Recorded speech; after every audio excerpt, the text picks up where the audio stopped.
Saya akan memulai video ini dengan sebuah pertanyaan. Pernah gak sih kalian dengar istilah satwa ataupun tumbuhan yang terancam punah? Terus gimana ya caranya kita tahu status dari berbagai flora dan fauna saat ini? Jawabannya akan kita dapatkan dalam video ini ya. Oh ya sob, kemarin kita udah mengenal nih tentang hutan konservasi. Selanjutnya, kita akan kenalan sama status konservasi. Apa sih status konservasi itu? Status konservasi adalah sebuah kategori yang digunakan untuk menggolongkan keterancaman kepunahan suatu makhluk hidup. Secara global, ada acuan yang biasa digunakan dalam menentukan tingkat keterancaman suatu jenis, yaitu IUCN Red List of Threatened Species. IUCN atau International Union for the Conservation of Nature and Natural Research adalah lembaga yang beranggotakan pemerintah dari berbagai negara serta organisasi masyarakat sipil yang mengeluarkan daftar status kelangkaan suatu jenis. IUCN didirikan pada 5 Oktober 1948 di Prancis. Kemudian, pada 1964, IUCN membuat the IUCN Red List of Threatened Species, yaitu daftar klasifikasi keterancaman dari jenis flora dan fauna.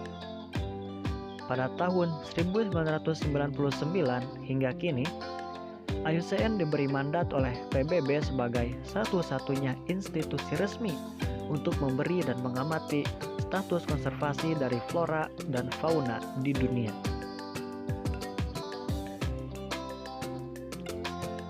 Kategori status konservasi yang terdapat dalam IUCN Red List of Threatened Species digunakan oleh IUCN untuk melakukan penggolongan berbagai jenis makhluk hidup yang terancam punah.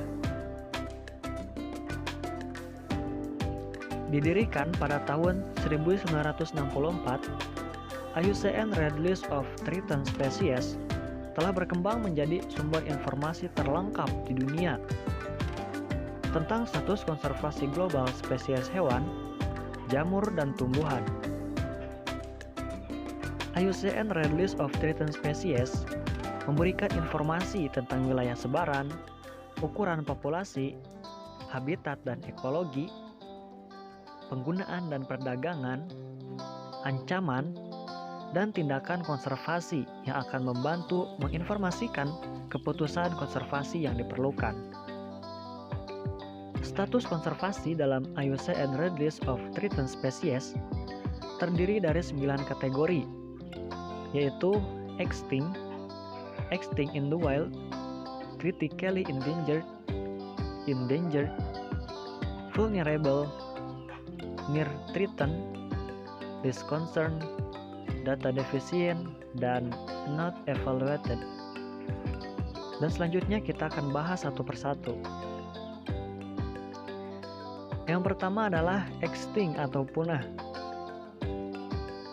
Merupakan status konservasi yang diberikan untuk spesies yang telah terbukti dan tidak ada keraguan bahwa individu terakhir dari suatu spesies telah mati. Yang kedua adalah extinct in the wild atau punah alam liar. Adalah status konservasi yang diberikan untuk spesies yang keberadaannya diketahui hanya terdapat di penangkaran atau di luar habitat alaminya, sedangkan di alam liar sudah tidak ditemukan. Yang ketiga adalah critically endangered atau kritis.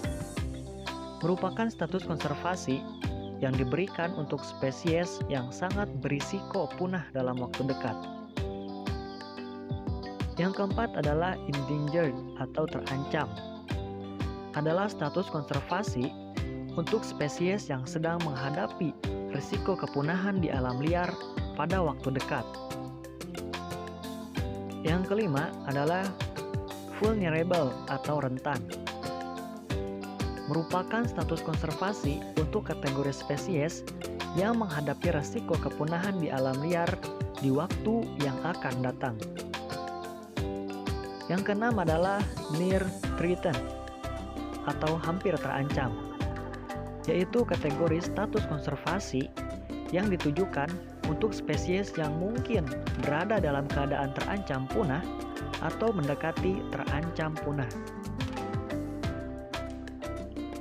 Yang ketujuh adalah least concern atau risiko rendah, atau bisa disebut juga tidak terancam.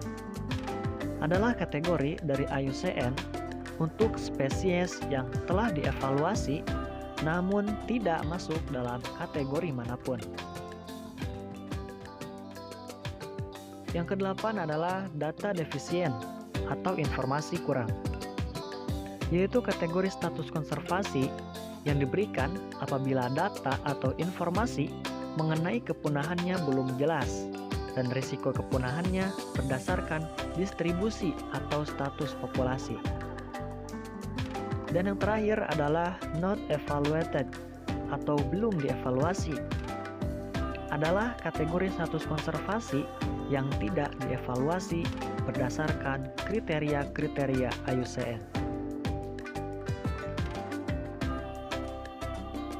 Nah, itu dia penjelasan mengenai hubungan IUCN dengan flora dan fauna dilindungi. Terima kasih, semoga bermanfaat dan salam lestari.